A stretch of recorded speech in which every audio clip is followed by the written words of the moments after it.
Welcome to Neo Academia. I'm your host, Natasha Mott, and today I'm joined by Matt McManus, a political science lecturer at the University of Michigan and the author of The Rise of Post-Modern Conservatism. I asked Matt to join us on my other podcast a while ago to discuss the 2019 debate between Jordan Peterson and Slavoj Žižek, and apparently he enjoyed the conversation so much he wanted to come back and talk about his new book. Matt's a really interesting thinker who is known for reading his opposition more carefully than most. I really like this about Matt, and I think we should all be reading works and having conversations about topics and with people on which we disagree. Before we get into it, thank you to my paid subscribers on Substack who support this work, and also to my sponsor, Big Nerve. I've been working with Big Nerve for a while now to develop a community of innovative, creative thinkers, and their goal is simple. They want to recognize and fund creative thinkers. They're trying to create an entire new profession of innovation where catalysts like me could ask interesting and engaging questions, and innovators like you can answer them. There are many different ways to play. You can ask questions, answer them, rate answers, mentor answers. All of this earns you points. At the end of the month, these idea tournaments pay out to the top 30 participants, and everybody gains some more experience points and gets known for their expertise. This game is meant to elevate creative thinkers and their ideas. To join my team, you'll have to click on the Big Nerve question in the Theory Gang newsletter, where each episode I'll design a special question relevant to the guest and discussion. All right, here's the episode. Now don't forget to listen all the way to the end for the question. No, I try to make it super casual because, I don't know, I think we all take ourselves too fucking seriously, and I think this is the least I can do to help lighten the load a little. So. Yeah, no kidding. Yeah, it is true though. Especially academics, nobody likes to take themselves more seriously than we do, right? Yeah, and I think I get like the pleasure of like not officially being an academic, but still playing in like academic sandboxes. It's easy for me to say, "Oh, we don't take yourself so seriously." Yet you have to write books and like do all of this shit for tenure or whatever. Are you up for? What's your deal? What's your right now I'm a lecturer at the University of Michigan, so it's a kind of a renewable contract as long as I do a good job.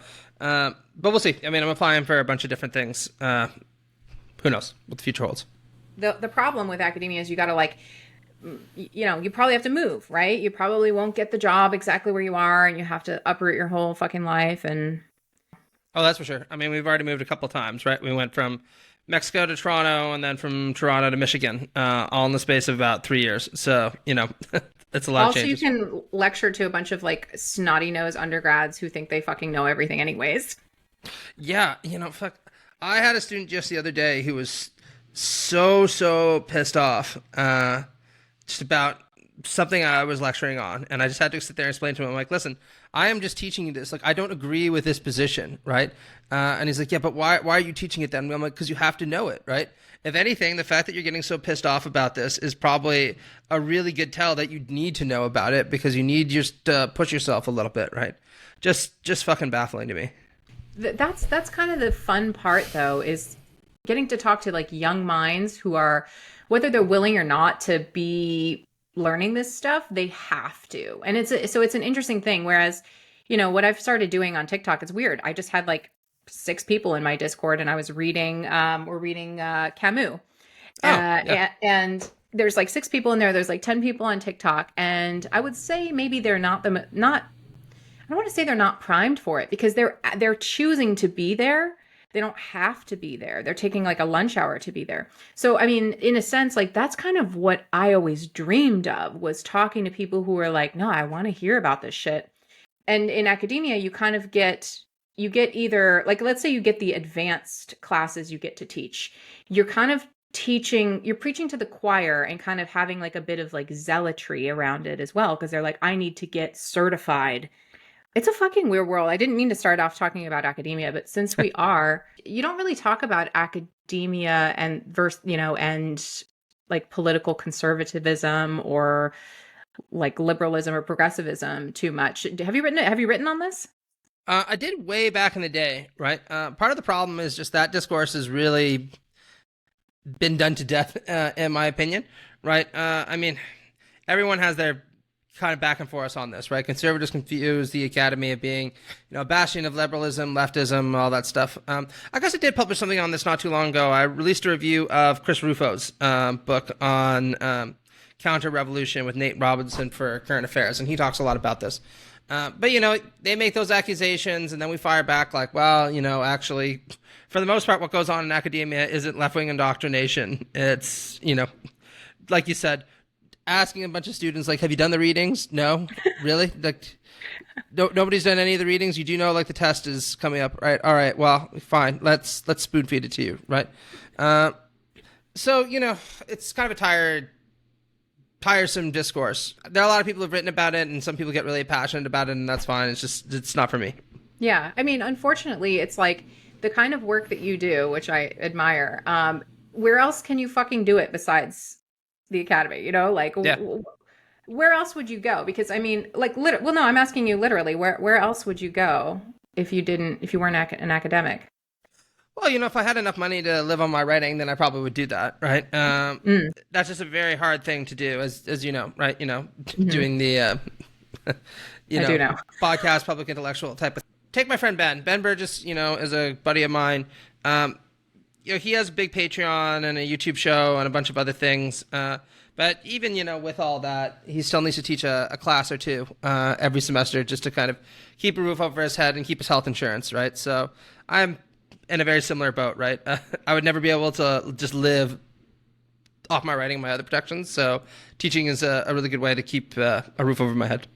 Well, and then a question is like, how serious do you take public intellectuals anyways? Like you as an academic. So like there's a line between like what the academics think of public intellectuals and like what the public intellectuals think of the academics and what the public thinks of both. But do you take any public intellectuals seriously? Well, somewhat, right? I mean, you do actually. You write about Peterson. This is going to sound really embarrassing, but the reason I wrote about him quite a bit back in the day was because I sincerely thought he was going to be, I hate to say this, but like the next big conservative intellectual, but like I intellectual, right? Like, do you know who Roger Scruton is? Yes, I do. And I have a question for you about this before you go into talking about that. Do you not think that because the university is so largely left, that now a lot of these public intellectuals emerging are on the right because they have nowhere to be or nowhere to go? So and does public popularity not indicate some kind of future longevity, or is this just some ephemeral thing? Oh, I think it's definitely going to be around for a very long time, and it has been around for a very long time, right? I mean, the one thing that I do agree with Peterson on is the fact that academia tends to be overwhelmingly, not necessarily left, but definitely liberal, right? And its orientation. And there's a lot of evidence to support that statistically and anecdotally, right? What's happened is conservatives, particularly in the United States, but also throughout the Anglosphere, have constructed this really gigantic network of think tanks, zines, publications, websites, channels, where their own intellectuals can get their message out. And I think that actually, in some ways, this is an advantage a lot of conservatives have over people like myself on the left, right? Because while academics are really good at propagating information in certain kinds of ways, certainly to other academics, they're not always the best at publicly disseminating their message, because that's not really what we're trained to do, right? Right. My goal nominally is supposed to be to release an article in a journal that the 100 experts in my field will read, cite, and that will advance my career in a meaningful way. And if anybody else in the public happens to read it and understand it, for some people that's at best a bonus, and for other people that's a sign that I was too popular in my orientation, right? And that includes a lot of left-wing theorists as well, right? You'd be shocked at the number of Marxists I meet who talk a great deal about, the need to get rid of neoliberal institutions and expropriate the expropriators and all that stuff, but can be just as academically snobbish as the best of them. Let's put it this way. Whereas, conservative intellectuals, because they come from a very different ecosystem, are all about getting their message out there to pretty much anybody who will listen, however they can get them to listen. There are a lot of left-wing academics out there that are developing interesting theoretical ideas, policy arguments, you name it, right? But most of what they write about and talk about is enclosed within the academy and really only divested to a fairly small core of, activists, advanced undergrads, grad students, that kind of thing, right? Whereas somebody like Peterson or, a more centrist figure even like Steven Pinker, they have huge reach, right? Because of the different outlets that they're involved with, the kind of style that they adopt when it comes to actually disseminating information, you name it, right? And one of the things that I think leftists could be a lot better at is trying a lot more to be public facing and make some of these more complicated theoretical ideas that are cooked up in the academy accessible to ordinary people, where they can actually do what they're supposed to do, which is resonate and encourage people to think of things in a slightly different manner. Mm-hmm. Do you think that's the goal of like a leftist thinker, or do you think that's just a goal of a thinker in general? Because I think that is partly what I want to do, and what I am doing. Who the fuck do I think I am reading Fire Robin on TikTok? But that's who I am. Encouraging people to think a little bit differently about what they considered science to be. So I see, two issues with that. One, that, I think there's a bit of like Machiavellianism to think that, oh, you can't possibly understand that. And I think, too, it requires quite a bit of vulnerability to be public facing, because when I'm reading something, I'm like, okay, I don't know who this is. Like we were reading about Bakunin today, and I'm like, I'm not familiar with Bakunin. So I had to stop for a minute and go to Wikipedia, and we were joking about Bakunin being a rich boy, like typical communists. We were kind of joking about it. But it requires you to be vulnerable. And I think that a lot of people like in the academy, it's like diametrically opposed to being vulnerable, because you're supposed to be the expert. So that's, I think, a big problem. What do you think it's a leftist problem? Is it just a thinker problem? What do you think about that? No, I think that's just a general characteristic that you see for any intellectuals, right? If you spend a lot of time with left-wing and right-wing intellectuals, like I do, right, you'll notice that they have an awful lot in common with one another, precisely because they're both intellectuals and they do the same kind of things, right? Most right-wing intellectuals are very much like left-wing intellectuals in that, they don't have set schedules. They need, a reasonable amount of flexibility when it comes to things like deadlines, when they're going to wake up, how much actual work they're going to be doing, on any given day, which isn't to say that, intellectuals are lazy. It's just that's the kind of environment that you need to create for them, because intellectual work requires that level of flexibility and that level of creativity to do it effectively, right?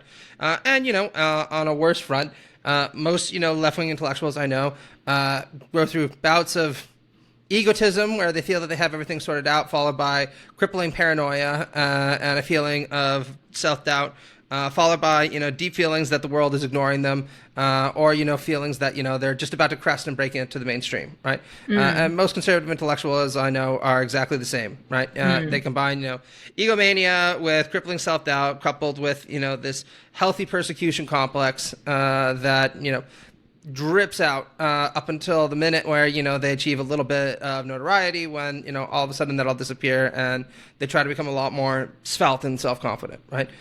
So no, I don't think it's a left-right thing. I think it's just an intellectual thing, right? Well, speaking of the left-right thing, this whole book is, your whole career really is about framing the left and right framing. And I stopped while I'm reading this and I'm like, why the fuck do we do this? Are we part of the problem with this left-right framing? And I have my own answer to this, but I'm asking you, and what is the cost of framing things in this left-right dichotomy? Why do we need to do it, and what is the cost of it? Well, the left-right framing began with the French Revolution, right? Where those who were supporters of the Ancien regime of France, the aristocracy and the monarchy, sat on the right side of the National Assembly, and those who wanted to transition to a more radical kind of republicanism sat on the left-hand side. And since then, the term just catched on and has come to be associated with a huge number of different phenomena and different political ideologies, right?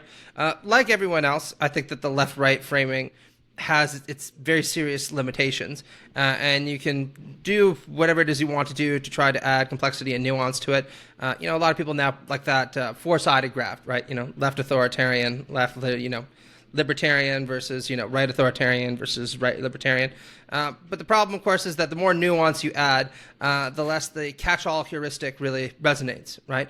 And then the more nuance you add on top of that, the more specific you get, and the less, the heuristic captures, and on and on and on and on.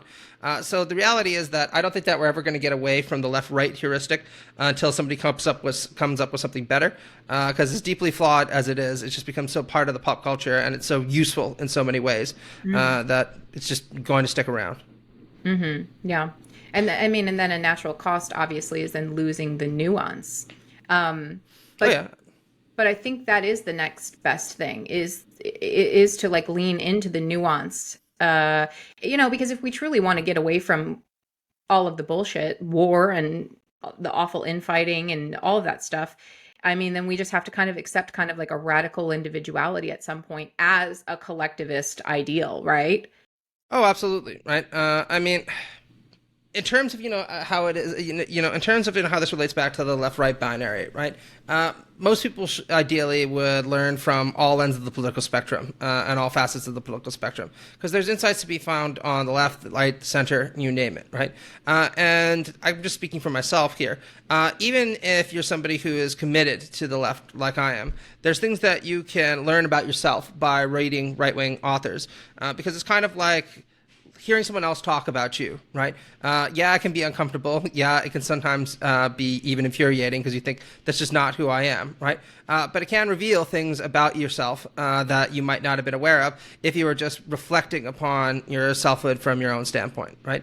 Mm-hmm. And I think that's been very healthy for me to read an awful lot of right-wing books because it's helped me gain a better understanding of what it means to be on the left, because I have a deeper understanding of what it is that we oppose and consequently what it is that we support. So I would encourage everybody to be polytheist in terms of their reading, although that should not imply in any way, shape, or form that I think that people shouldn't choose the right political commitments at the end of the long process of reflection.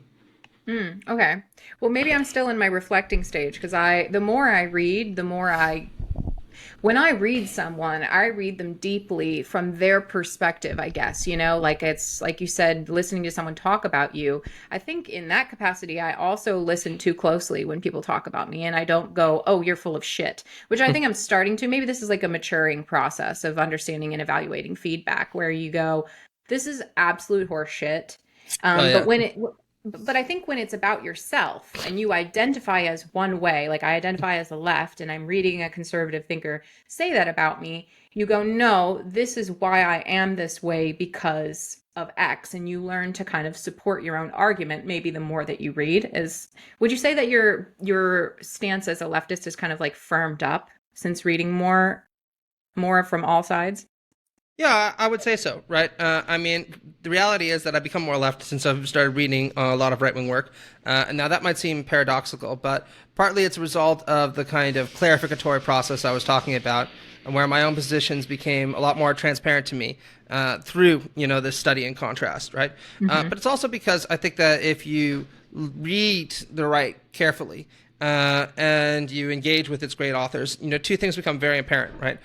First off, there are a lot of really sparkling intellects on the political right who are very capable of putting forward rich and even profound arguments for their position, right? But the second thing that becomes apparent, I think, pretty clearly on is that ultimately, I just don't think that the arguments put forward by the right, profound as they might be in some instances, are all that convincing, right? They have very serious flaws in them, many of which are not really all that apparent to their members because they don't really reflect on them all that deeply. And becoming exposed to those flaws also helped deepen my convictions about the importance of left-wing views.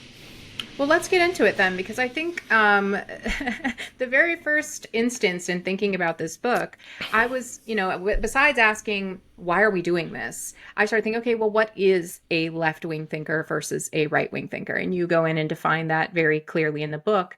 And, you're very complimentary to your opponents, which I appreciate in an intellectual. At the end, they're not just a bunch of ignorant hicks. In your conclusion, you say that they have intellectual imagination and mercuriality, and this has helped them survive.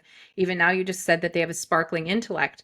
And I agree with you. I think this caricature of what we paint of the right is dumb as fuck. But you say this about the political right. You say they are simply more comfortable with the idea that people are unequal and so should be treated unequally. And I think of inequality as like, from like a cosmological perspective. I worry about the concept of equality equating with a kind of a entropic heat death. So this is where, as a scientist, of course, this is where my mind goes. It's like inequality is important in my mind as a scientist because inequality is data, is information. Sameness is death. Sameness is nothing. So I posed this to a couple people. What do you think? Do you think people are inherently unequal? Yes. And then do you think they should be treated as equal? No. And so I'd love to hear your thoughts on this, and then I'll kind of give you mine. No, of course, right. So the definition of the political right that I give in the book is drawn from F.A. Hayek, actually, specifically his essay, Why I'm Not a Conservative, although it's flourished with a few other things that I add in there. So Hayek says that, the essence of being conservative, and he means that term very loosely, right? You use it to refer to pretty much anyone on the right, is this conviction that there are recognizably superior persons in society, or demonstrably superior people, as it's sometimes put, right? And that these recognizably superior people or demonstrably superior people are entitled to more agency, more power, more status, more wealth, you name it, right? And this view, as I point out in the book, has very, very deep roots in human society, right? You can find antecedents going all the way back to Aristotle and beyond, right? But, our modern societies are predicated on a very different outlook to the one advanced by the political right. Because starting with figures like the Roman Stoics, but also a variety of Christian thinkers, and ultimately culminating with liberalism, what increasingly became asserted was this idea that while there are certainly variations in human talents and human aptitudes, it's important to recognize that each human life is equally valuable as any other human life, right? And this seriously cuts against the idea that there are recognizably superior persons in society whose lives just matter more, and whose well-being and status just matters a great deal more, right? And there are a wide variety of arguments given by people like Locke, Hobbes, Kant, for this insistence on moral equality, right? But I think the central idea is to say, look, in terms of the expanse of a human life, most of us follow the same genetic pattern from birth to death, right? This is the point that the Stoics used to make in particular, right? Where they pointed out that emperor and slave alike are all wound out going to the same place, right? Right back into the earth, right? Do not pass go, do not collect $200. That's where we're going, right? And then Hobbes pointed out that, look, if you place a tremendous amount of emphasis on the differences in human talents and human abilities, that might seem deeply impressive from a kind of micrological standpoint if human beings are comparing themselves to each other. But if you compare human beings to any more objective standard, the differences between us become extremely marginal, right?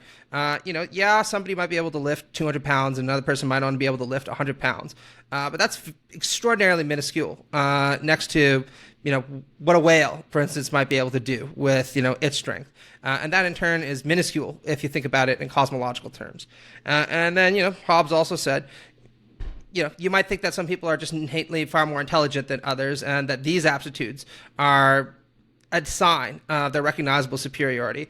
But Hobbes said, actually, I insist on to you that actually the differences cognitively between people are even more minuscule than in terms of their physical differences. Because if you look at the vast expanse of things that it's possible to know, even the smartest person only knows a very, very, very minuscule bit of the knowledge that they might want to know about the universe. And, frankly, each person always believes that they are more intelligent than the next guy. And that has nothing to do with them actually being more intelligent than the next guy. It has to do with a very common and very leveling kind of human characteristic, which is that we're all vain, right? We like to flatter our own opinions with a kind of substantiality that they often don't have. And we also like to flock together with people who also tend to flatter our conceit of ourselves. This is one of the reasons why people can convince themselves that these cognitive differences are immensely significant. And, he goes on and on and on about that. And I tend to find these arguments very convincing, right? I don't think that's the case that one person's life matters more than anyone else. I do think that there's a lot of human variation out there. But ultimately, I think it's as important that a beggar in Senegal lives a good life as a rich person on Wall Street. And I agree with you, and I think most people would agree with you. I don't want to quote what someone said to me about this. They were like, well, I think there are certain people may have more value. Their lives may have more value.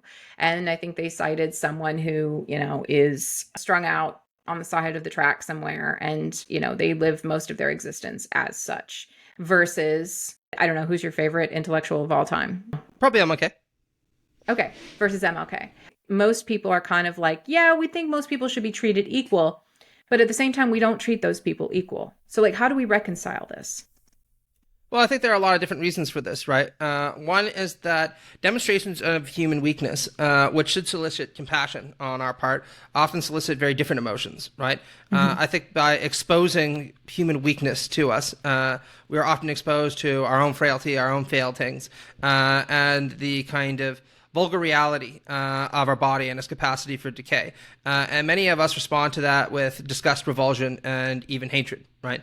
And there's just a tremendous amount written about this, right? Where people will even walk by somebody who's in a less destitute situation than what you're talking about before. Somebody on the street begging for money, and their response is to find that vulgar or vile because it's undignified because in some way, shape, or form. I don't think that that's the right attitude to take, right? I think that the right attitude that we should take in those circumstances is the Stoic one, or indeed, the Christian one, which is to recognize that, there but for the grace of God go I, right? And there is very much a technical way that you can iterate this point, which is why I'm very fond of the great liberal philosopher John Rawls, right? So John Rawls spends an awful lot of time talking about the kind of meritocratic ethic that's peculiarly central to the American imagination in particular, and that people often appeal to in order to justify ignoring, for instance, the guy who's strung out on the street by saying, look, he made nothing of his life and he wound up where he deserves. That's just the way things go, right?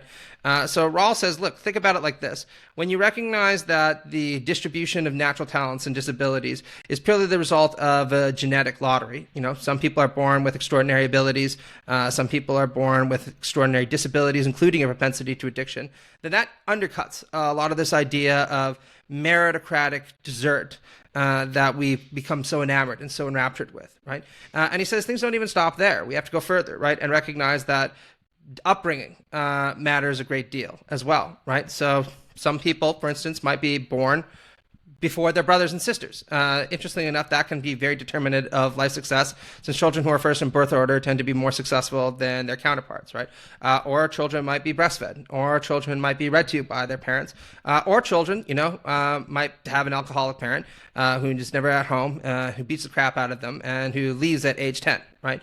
And all of these circumstances are obviously things that it's extremely wrong to blame or condemn people for, or to credit people for. And yet they're hugely determinative of life outcomes, right up to where you wind up going to school in the United States. And there's a lot of evidence that suggests, for instance, that the people who wind up in Ivy League schools, for example, almost overwhelmingly come from the most affluent backgrounds in society. Yeah. I think in 2014, it was something like 70 to 80% of Harvard grads came from the top quarter of American incomes, or families from the top quarter of American incomes, and the people undergrads from the very bottom came from something like 5%, right? It was a minuscule, almost non-existent number.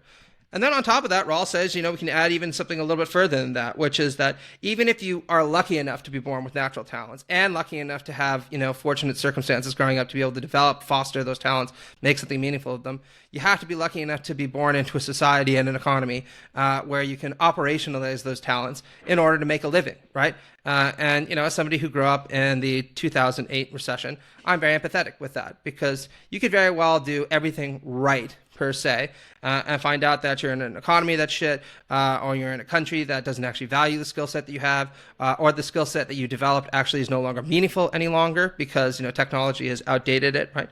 So when you take these three dimensions of moral arbitrariness together, the arbitrariness in natural talents, the arbitrariness in how people are brought up, the arbitrariness of the social circumstances in which we realize our talents, you realize that a huge amount of where we wound up is purely dependent upon luck. And once that happens, I find it very easy to think that there's not really that much difference between myself and the person who might be strung out on the street, except again that I was lucky enough to avoid this kind of circumstances that he or she wound up in, and they were not. Yes, two components to that. So the first part is even if you recognize that you have this similarity, let's say that it's 99.9% luck, you still don't treat that person on the street the same way as you would treat your colleague or your, we still don't do it. So I think perhaps even if we recognize and understand that, our execution of fairness will be piss poor at best. Oh yeah, sure.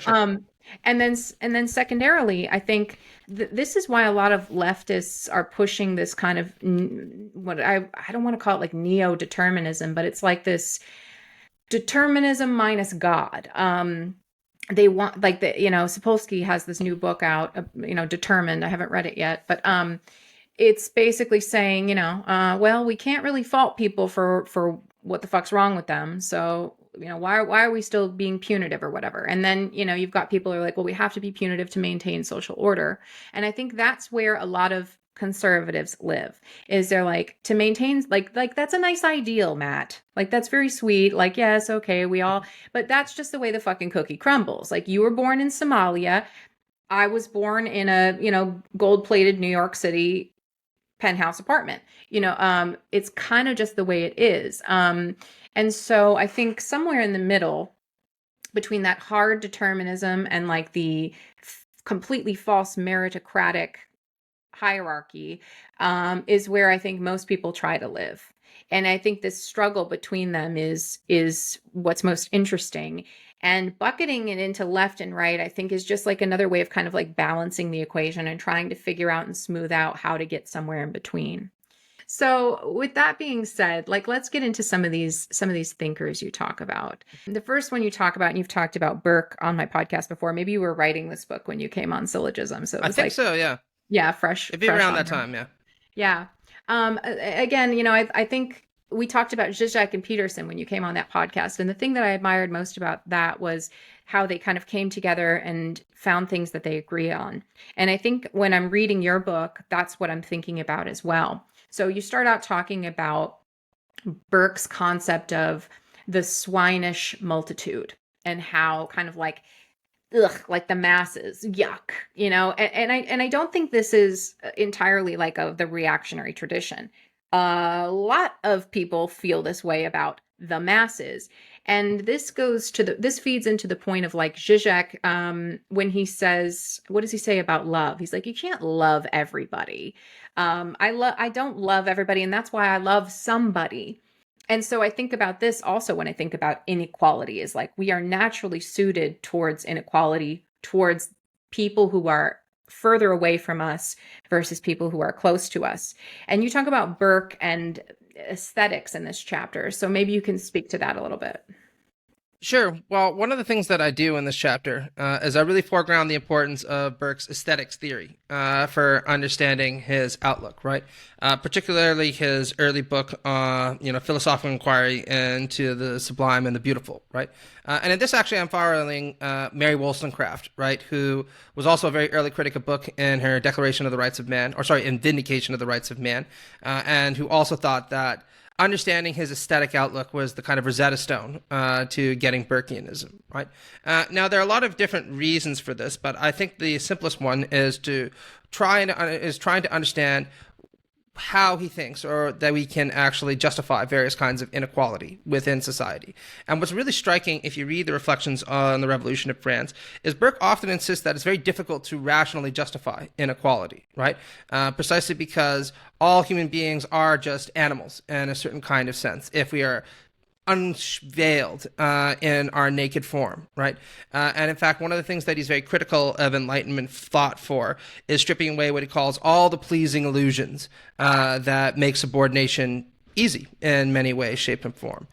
So he says that in order to justify various kinds of inequalities to people, we need to attenuate to the people that we're going to place over others certain kinds of sublime qualities, or sublime principles, as he calls it.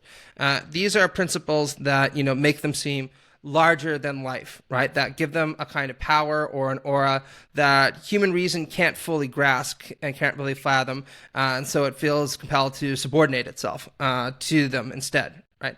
And there are a wide variety of different examples of this that he gives in the book, mostly referring to various kind of religious principles that you can instill in people.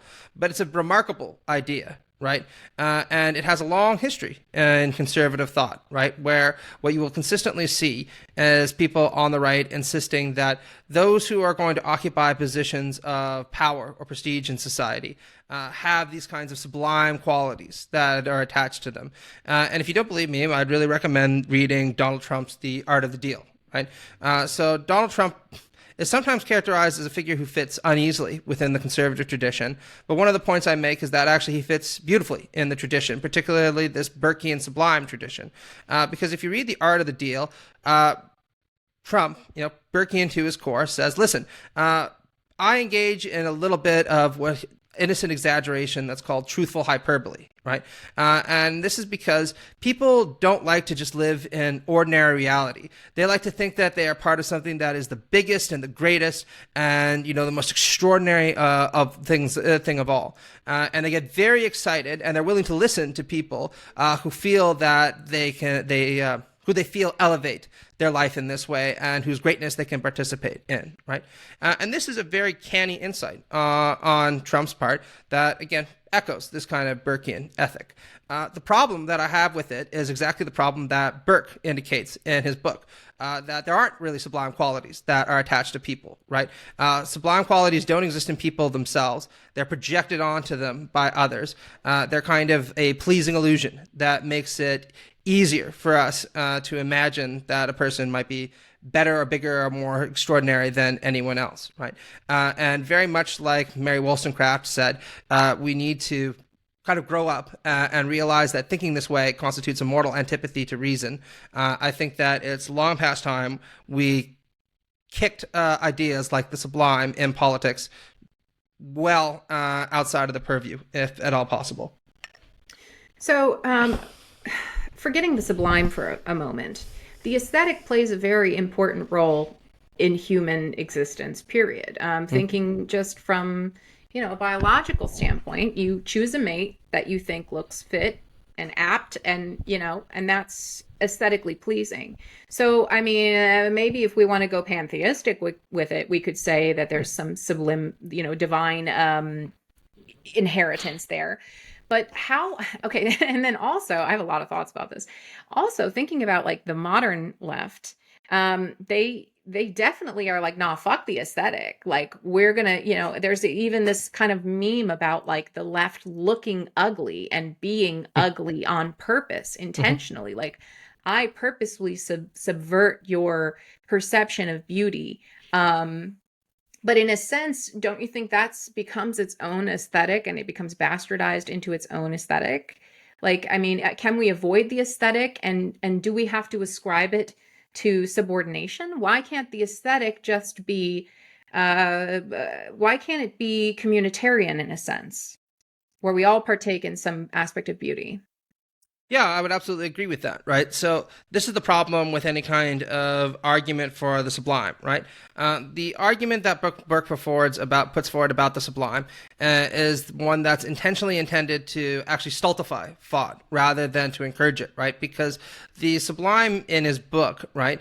I'm talking about the first book here, Philosophical Inquiry, not Reflections of the Revolution in France, is inherently something whose magnitude and power is too big for the human mind to grasp, which is precisely why it feels compelled to submit itself to it, right?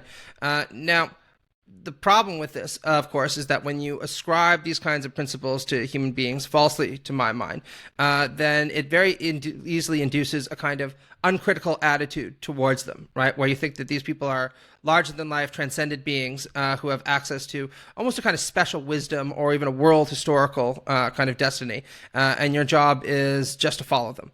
And we've seen how dangerous this can be in right-wing politics, not just, with Trump, but going back through the 20th century in figures like Hitler or Mussolini, who presented themselves in very similar terms, right, as these kind of sublime leader-type figures who were consciously creating edifying or elevating myths, as Mussolini once called it, right? That would enliven their people, even as they insisted that their job was to serve them, and to serve them unquestioningly, right? I think that a left aesthetics should avoid the category of the sublime, precisely because any kind of left aesthetics that I would want to see would precisely induce more critical thinking, and not just critical thinking, but a democratic form of critical thinking, right? Where we try to think about these shared conceptions of beauty that we want to be operative in our society, and work to establish them together, right? Yeah. And that's a much less elitist conception of aesthetics than what one finds within the conservative canon, and it's the one that I think is appropriate for a kind of left-wing politics. Yeah, because I mean, I'm thinking about what we eat up right now as aesthetic. We eat up kind of what is served to us like multinous swine. You know what I mean? Like we consume. Like I made a commentary on Kim Kardashian's Halloween. Oh yeah, I saw that. Yeah. Did you? And I was just like, we love this shit. We lap it up, and it's because we feel like it is so beautiful and so interesting, and we wish, and it's aspirational. So there's almost like this right wing. I mean, I'm not calling Kim Kardashian right wing. She'd probably fucking come and assassinate me for that. But she kind of is simping for the right wing in a sense, because she's building this sublime aesthetic that nobody else can have, and she gets it because she's, whoever she is. I don't want to say it's like a class consciousness that needs to be, solidified, but I think people need to realize this is fucked up and I don't like it, and I'm not buying their fucking products anymore. In fact, I'm not even watching their shit anymore. What else would people watch? This? I mean, what are we supposed to do? How do you kind of take that most desirable, almost like it's almost in line with human amygdalar, effective kind of trance-like hypothalamic interests? We're just drawn to that. How do we kind of sever that, create a little bit of a lesion there to get people to be a little bit more cognitive about it? Well, I think that a lot of the most exciting kinds of aesthetics usually are countercultural and usually are left-wing in the beginning, right? Let's just look at the history of music over the 20th century, right? If you think about jazz and then blues and rock and roll, right?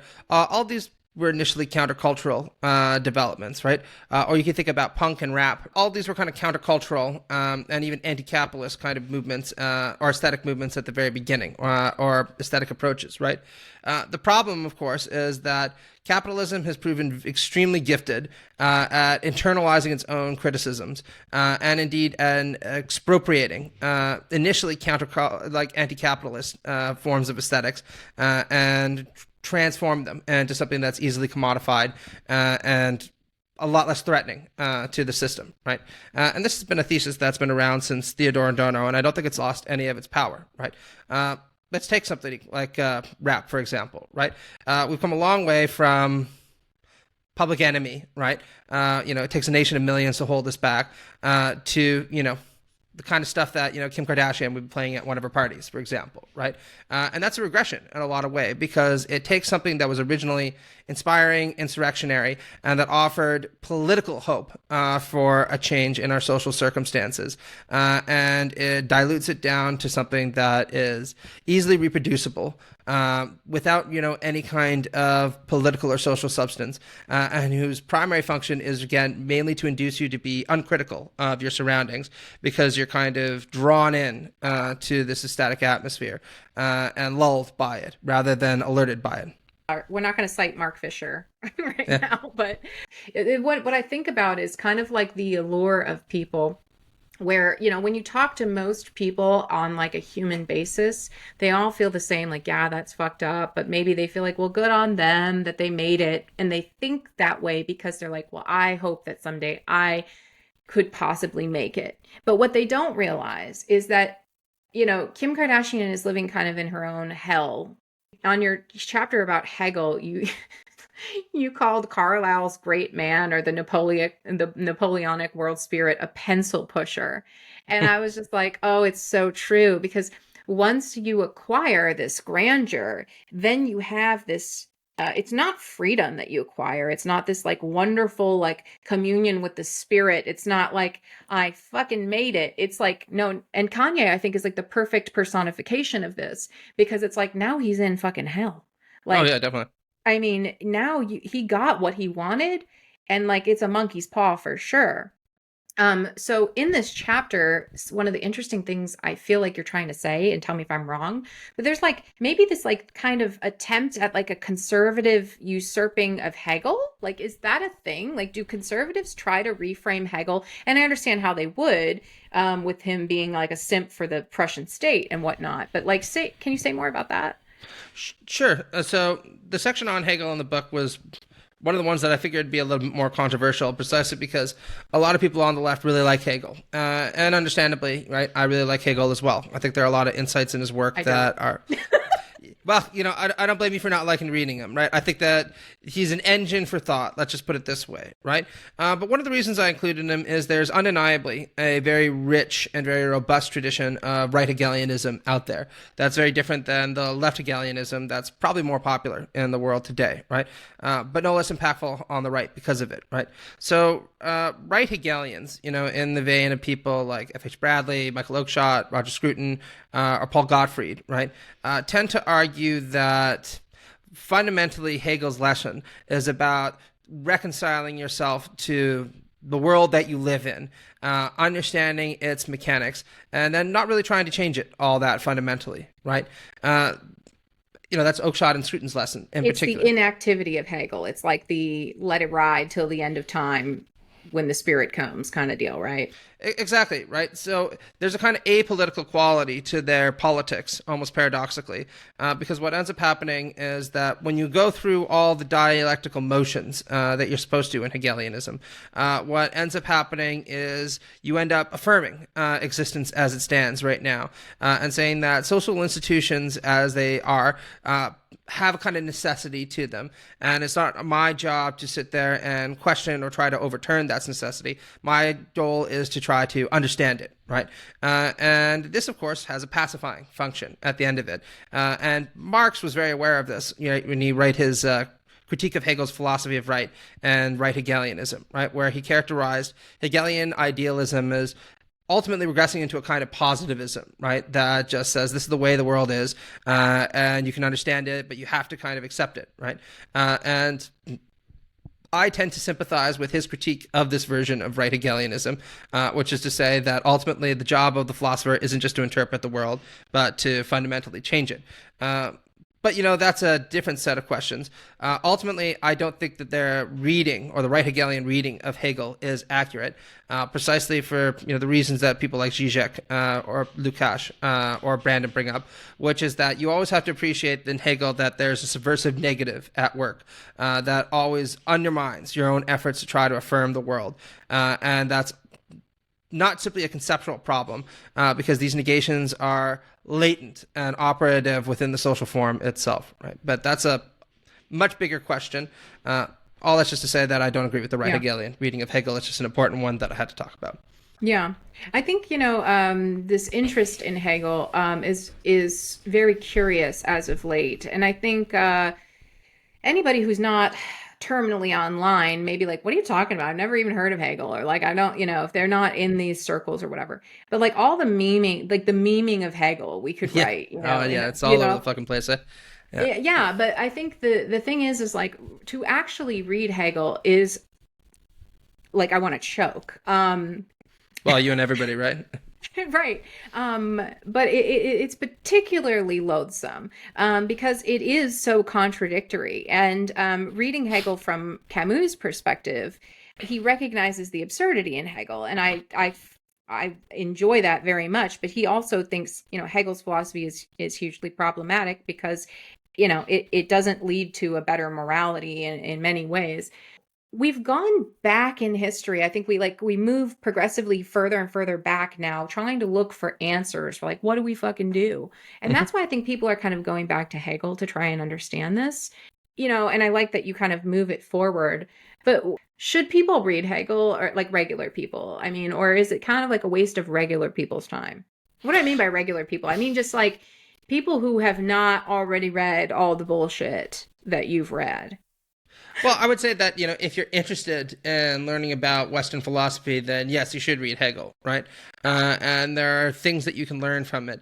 If you're not interested in learning about Western philosophy, you shouldn't feel guilty about that because life is short and there are plenty of other things that you can do with your time that are also extremely valuable. Go find a new girlfriend, go try a new sex position, learn how to paint, check out something new on Netflix. There's all kinds of things that you can do aside from learning Western philosophy that might be valuable, right? But, if you are going to do it, then yes, I think it's impossible to understand the last 200 or so years of development within Western thought without having at least a working knowledge of Hegelianism. So I feel like you just described a potentially like simpatico book of Jordan Peterson. Like you could write your like 12 reasons not to read Hegel book. Yeah, no, probably. Well, I mean, look, like I'm not one of those people who has a kind of Socratic or Platonic inclination where I think that the only thing that's valuable in life, or the most valuable thing in life, is to engage in intellectually rarefied kinds of activities, right? Definitely, if you're the kind of person who wants to engage in intellectually rarefied activities, there are rewards that you can get from that, right? I mean, I agree with you that reading Hegel is a fucking nightmare a lot of the time. But I've had some very rewarding conversations about Hegelianism, including with my wife and with my friends and, peers and all that kind of stuff. And I wouldn't trade that for a lot. But, there are plenty of people I know who have never cracked open a work of philosophy, and they are plenty happy, right? And they lead plenty good lives. You shouldn't stop volunteering at the food bank because there are more valuable things you can do, like going through, the phenomenology of spirit. I just would think that would be a ridiculous idea. After you start really reading philosophy and you hear people talk, you hear people say things and give you kind of their philosophy, you go, oh, that sounds very like, Hume. That sounds, you hear people's philosophy in just the general wisdom of everyday people. And I wonder if that's not like a gateway to get people to be more interested. And speaking of gateways, one of the things I was thinking about when you mentioned Dostoyevsky is why the fuck did Dostoyevsky become so popular? Oh, I know, because of that interview. It was a meme. It was an interview of Peterson when this female interview. And I feel bad. I don't even know who she is, but she asked him. The feminist interviewee. Yeah. Yeah. She was like, "Who's your favorite author?" And he's like, "Dostoyevsky." And she's like, "Female author." And he's like. And then they, the meme is like they bust down the doors. We got him. He's a misogynist. I feel like one author that has not made the same kind of a comeback. Like, I mean, I wonder how many copies of Phenomenology have sold in the past 10 years and how many copies of Crime and Punishment or Brothers Karamazov. But you bring Tolstoy into this. When I was reading this, I'm like, okay, he's saying like Dostoevsky's looking at the world kind of cynically, but maybe to beat Dostoevsky's view of the world, we need to be more like who Tolstoy imagines we are. So maybe can you give your like Jordan Peterson like promo for reading Tolstoy? Sure, absolutely, right? So I'll just go back in time a little bit and talk a little bit about the Dostoyevsky chapters, right? So one of the things that I point out is that Dostoyevsky makes some extremely potent criticisms of the left throughout his novels, right? Now, I have to reconstruct some of these criticisms because they're presented fictionally, right? Rather than as, direct essays or direct axioms. But I think that the three main objections that he makes to the left are a satirical one, where he points out that very often, progressives will speak very highly of their ambitions and speak very self-righteously about their moral goals. And then their own personal behavior falls really very short of that, right? And sometimes he's very funny on this, right? There's this wonderful scene in The Devils, or Demons, depending on how you want to translate it, where quite literally, a bunch of 19th century leftists gather together in a house. They all argue, I kid you not, about whose pronoun to use, right? Do you refer to yourself as Doctor or Mr. or Conrad or all that kind of stuff? And then after hours and hours going through this, they finally all, essentially self-congratulate on how good they are, right? It's very funny stuff, right? The second main objection that he makes is a psychological one, which is that ultimately internalizing the contradictions of modernist views like liberalism and socialism lead people to lead lives that are not just deeply unhappy, but ultimately contrary to our nature, right? And though there are a huge number of examples of this, but probably the most famous example is in Crime and Punishment, right, where Raskolnikov kills a pawnbroker and another young woman to try to take her money, and then gives a huge number of different justifications for this, all of which are drawn from various kinds of Western philosophies, right? He gives a utilitarian justification that, look, she was old and nasty and everybody hated her, right? I'm young and smart, and, I'm going to use this money to help my family, and ultimately I'll go on to save many lives with the money that I'll be, that I'm using. So, it's no harm, no foul. And then later on, he kind of evolves into making a Nietzschean-style argument, which is that, he's a great person in the vein of Napoleon, and a great person with a great task needs to use Kierkegaard's term, teleologically suspend the ethical in order to do a few bad things in the service of their higher cause, right? This goes on and on and on until Raskolnikov eventually just goes crazy, essentially, right? And he feels extraordinary amounts of guilt, and he turns himself in and goes to Siberia to endure his punishment, because this allows him to kind of spiritually purify himself from the noxious or poisonous influence of a lot of these modernist doctrines. And then the last objection Dostoyevsky makes is a more philosophical one, which is that ultimately, in order to try to achieve the world without pain that a lot of leftists and progressives want, what's going to be required is the advent of something that looks an awful lot like the totalitarian state, right? And he argues, sometimes chillingly, that many people, including, many people on the right, might deep down actually want this, right? For our lives to be managed and to be micro-organized so that we avoid anything that can be construed as threatening or dangerous. But he also ultimately is convinced that nobody would want to live that way in the long run, and B, that it would warp our capacity to actually be morally good, right? Because if we are just compelled to behave kindly towards one another, that takes away a lot of the soul of being kind to one another, right? If I'm paying into a tax program that supports the poor, then yeah, maybe that has the impact of ameliorating the condition of the poor, but it means a lot less than what you'd see in a Christian tradition, which is, my literally, taking the shirt off my back and giving it to someone who needs it as a sign of fraternal love, if you want, right? So those are Dostoevsky's three objections, as I understand them and articulated in his different books. I think they're all interesting, right? And in some ways persuasive, particularly the first one, the satirical point, because I do think that a lot of leftists can be very self-righteous, in a way that their own behavior doesn't necessarily warrant, right? Let's just put it this way. But I think that ultimately his arguments fall flat for the reasons that Tolstoy gives. And one of the things that Tolstoy consistently points out in his book, The Kingdom of God is Within You, is that if you are focused so heavily on individual spiritual or psychological purity, the way that Dostoevsky is, what very often happens is you become blind to the systems of justice that you participate in, and indeed that are so determinative of a lot of the cruelty and evil that one sees in the human world, right?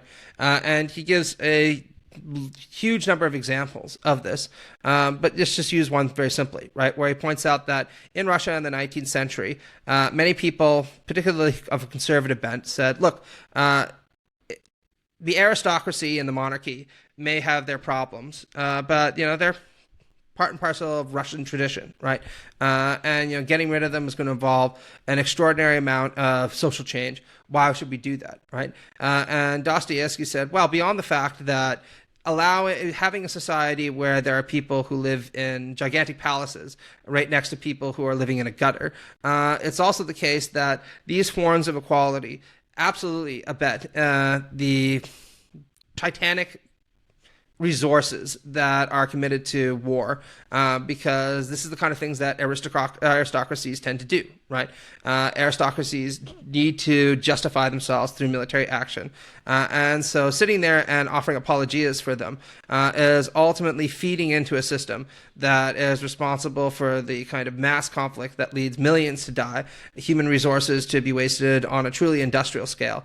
And ultimately, at the end of most of these conflicts, very little is changed because the wealthy people who initiated the war in the first place, even if they end up losing it, don't pay any consequence for it. But the millions of young men and young women who they send to die on their behalf, they certainly bear a serious cost for this. So Tolstoy draws from these insights the conclusion that we have to, if we are genuinely concerned about other people, we have to be concerned with social justice, because it's only when we're concerned with social justice that we can actually get at the root cause of a lot of the evil that we see in our interpersonal lives. And I think that that's very true, and I think it's a lesson that the left and the right need to take very, very seriously. I see this, and I, coming up with arguments in my head against it, I have a counter to my own argument, but I'll pose it to you anyways. Wasn't Tolstoy basically like a farmer who went off and just kind of lived on his own and avoided all the bullshit anyways? Wouldn't that be an example of the left, like, not holding to their moral principles, as Dostoyevsky would argue? Well, he was a really interesting guy, right? So Tolstoy actually grew up in an extraordinarily wealthy family initially, right? I mean, he's Count Leo, right?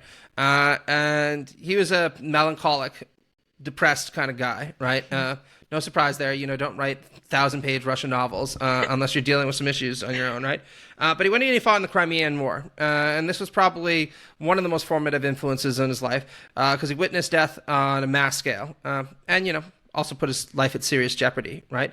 And when he returned back to his holdings, that's when he decided to commit himself to writing War and Peace, right? Now, War and Peace was a massive success, almost an unprecedented success in Russia. But you can really see in this book the first inklings of some of his later social commentary, because he's very critical of this kind of great man view of history that was popular in Russia in the time, that people like Raskolnikov in Dostoevsky's novel really internalized.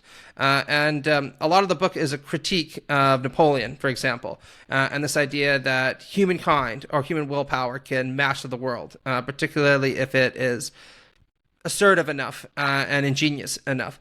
And Tolstoy really insists that actually, no, many of us, and this relates back to the determinism point that we were talking about earlier, many of us, if not all of us, are ultimately swept along by forces that are well beyond our understanding, are well beyond our control. And this should not only induce a lot of sympathy and empathy for other people when we realize that, again, they're but for the grace of God go I. It should also lead us to recognize that there's a kind of deep affinity between all human beings, rich, poor, high, and low, because we all, are driven by forces beyond our control, even if some of us, particularly those of us who are in auspicious circumstances, would like to think otherwise. So after he released this novel, and then Anna Karenina not too long later, he was at the height of success. He was rich.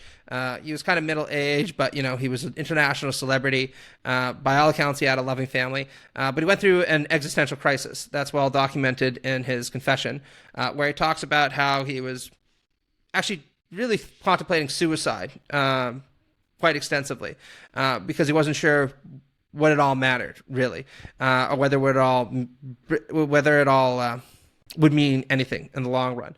And this is when he had his conversion to a kind of hyper-pacifistic, almost socialistic Christianity, right, in his 50s. And Tolstoy lived a long life, well into his 80s. He almost made it all the way, I should add, to the Russian Revolution, right? And for the rest of his life, he was actually extraordinarily prolific in releasing a huge number of nonfiction and fiction works that were much more socially conscious than his earlier novels, and were just scathingly critical of the Russian establishment, particularly the Russian aristocracy and the Russian Eastern Orthodox Church. And he blamed the Russian aristocracy for propagating wars and serfdom and not caring about the people that they were allegedly supposed to be ruling, right? Being internally narcissistic. And then he was very deeply critical of the Eastern Orthodox Church because he claimed that ultimately, Christianity is supposed to be a religion of the wretched of the earth, right? Points out that if you go back and you read biblical scripture, Jesus is always extremely insistent that, the people who God has come to serve aren't, the lords or the kings, let alone the soldiers, right? It's the beggars, the prostitutes, the gamblers, the sinners, right? All the people who need help. And he pointed out that the Eastern Orthodox Church, by kind of aligning itself with the aristocracy and tying its legitimacy to the Tsarist order, had essentially sold its soul. And he wanted to have nothing else to do with it. So he did what Tolstoy did, which is found his own religious outlook, right? That was hugely popular, I should add, and also in part because he was a world-renowned novelist. But his kind of pacifistic Christian socialism or anarchism, depending on how you want to call it, that was deeply influential on people like Gandhi or MLK down the line. And I think it has a lot that is spiritually wise and edifying that we can learn from today. Yeah. I guess, my issue, is kind of like him being, like I said in the beginning about Bakunin, like rich boy socialist, rich boy socialism. And it's kind of, in a way, the whole idea of money making the world go round applies even to these movements. And I think this is like the primary architecture of the right-wing argument against socialism. Like if you're not saying, yeah, unfettered capitalism is perfect, then you are saying, but it's fucking better than, communism, because look at all the great people, look at all of your great thinkers who came from generational wealth. But you wrote so much awesome stuff about the culture wars and how capital became married to conservatism. And how, your line about how neoconservatism is kind of an oxymoron is one that I don't know why I read it and I go, oh my God, like, why did I feel so stupid reading that? But then, you kind of get all the way to nihilism and post-liberalism. And you talk about how, you ask the question of like, has liberalism failed? And I think it's so interesting in your book how you talk so much about God. And I've been questioning myself lately if the left isn't in need of some kind of divine intervention in a sense, re-intervention. I mentioned Kierkegaard recently to some in this context. But maybe you can speak to the critique of liberalism as nihilistic and post-liberalism and how it's failed or if it hasn't and that kind of shit. Yeah, of course. Post-liberalism refers to the movement of mostly Catholic, but not exclusively Catholic intellectuals that's emerged in the United States and to a lesser extent the United Kingdom that is dedicated to retaining certain kinds of liberal institutions, but ultimately moving beyond the libertinism and nihilism they associate with liberalism. So the most sophisticated defense of post-liberalism is given by a man named Patrick Deneen, right? Particularly in two books. His Why Liberalism Failed from 2018 and his more recent Regime Change, right? Which talks about or sketches out a post-liberal future, right? Now, I only talk about the first book in my own text because Regime Change hadn't come out until this summer, so I didn't get a chance to read it and comment on it, right? But the thrust of Deneen's critique of liberalism is that many people starting around 2016 were concerned that liberalism had failed or liberalism was failing because we hadn't been liberal enough, right? Or we hadn't been sufficiently beholden to or committed to liberal principles. Deneen argues provocatively that liberalism was failing around the Trump era precisely because it had succeeded all too well, right? Now, there a lot of different reasons for this provocative thesis. But the simplest way to summarize it is he says, look, liberals, starting with Francis Bacon and Thomas Hobbes, who aren't exactly liberal political theorists, but they're definitely liberal metaphysicians, right? Assert that the old Aristotelian and Christian view of the universe, as suffused with meaning, is completely nonsensical, right?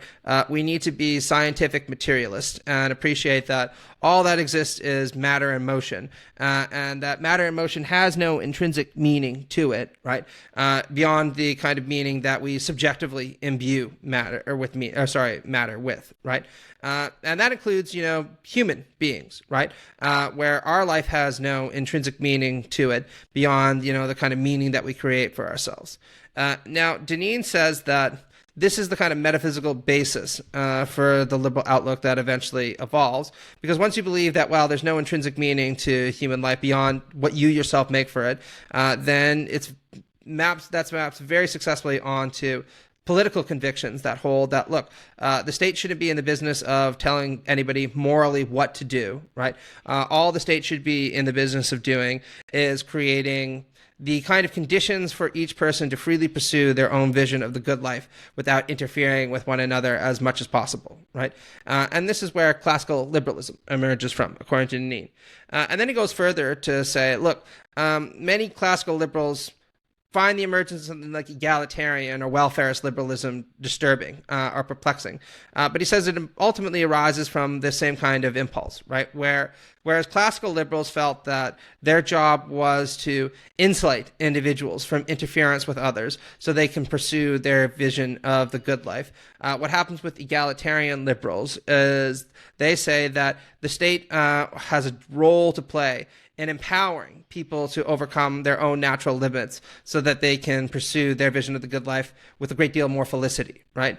And an example that Peter Lawler gives in his book Postmodernism, Rightly Understood, is the trans movement, right? Where he says that Peter Lawler was a descendant, by the way, to post-liberalism, where he says, look, the trans movement is the kind of natural continuation of this liberal outlook, since Locke and Lockeans essentially said, people should be self-made men and women. And this is just taking it to its next logical step, right? That I should literally be able to create myself as I wish, right?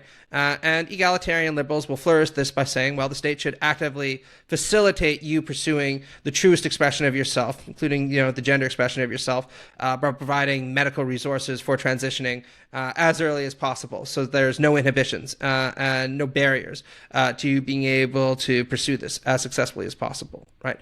And as a result of these kinds of liberal dynamics, Deneen claims that ties of community have corroded, the sense of responsibility that we're supposed to have towards one another has completely dissolved, and ultimately people come to pursue relatively meaningless lives focused on self-expression on the one hand, or hedonic gratification on the other, just kind of mindlessly pursuing as much pleasure as I possibly can. And he thinks that neither of those is particularly gratifying in the long run. Okay. Mm-hmm. Now, I think that his view on this is deeply mistaken for a wide variety of different reasons that I unpacked in my review of his latest book for the Institute for Christian Socialism, right? But it is a powerful critique from a conservative standpoint, and it's one that's had a lot of gas to it in the last couple of years. Having lived in Portland, I feel like maybe there's kind of like a sect of this out there where, the region itself, for reasons we could discuss anthropologically, is known to have what's called the Seattle freeze. And basically it feels like there's no community out there. Nobody gives a fuck about anybody else. The allegiance is dead. So I think in certain facets, he's right. Trying to talk about the left as a monolith is difficult anyways. Can you say more about the Christian socialism in a sense? Do you think there is some place here for us to, I don't want to say backpedal on the nihilism, but it's I can see where, and maybe you'll speak to this, but I can see where Marx could come in as more of a invoking kind of a divine intervention and saying, the church and at the time was basically saying, let the peasants be peasants. We need them to be peasants for God's social order. God would have fixed them otherwise. And Marx was like, no, you fools. Like, he gave us will to do this. I can see also this crossing wires with determinism, which the left likes a lot. So I don't quite know how the left could pull some kind of switcheroo and start co-opting the divine, but maybe you could muse on that. Well, actually, this is what the last part of the book is entirely dedicated to, right? Particularly the sections on Nietzsche, because in many ways, it already carries on a kind of spark of this Christian legacy, right? In my opinion. So Nietzsche, along with Dostoyevsky, is one of the two pillars of the book. In fact, I claim in the book that he is the greatest reactionary thinker of all time, because he's one of the few reactionary thinkers that really has the courage and audacity to go all the way, if you want, in a critique of Western civilization, to try to diagnose the roots of egalitarian rot that he sees as permeating society, right? So Nietzsche makes this argument that pre-Christian societies, right, were characterized by master morality, or an aristocratic morality that was inherently healthy and prideful and rigidly anti-egalitarian, right? Where, for instance, people like Achilles in the Homeric epics took great pride in their body, took great pride in their power, and didn't feel any kind of moral responsibility towards people below them. If anything, they felt a certain sense of capacity or pride in their ability, not necessarily to oppress them, but to command them, right? And to compel another person to recognize their greatness. That all changed with the advent of the Christian worldview, according to Nietzsche, right?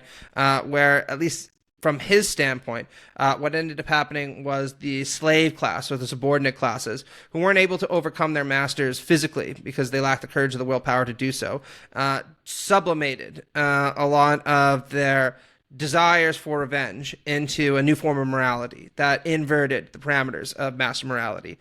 So the kind of pride that the master felt in himself, that was considered to be the kind of definitive or quintessential feature of the aristocratic morality, became something like the sin of pride in Christianity, right?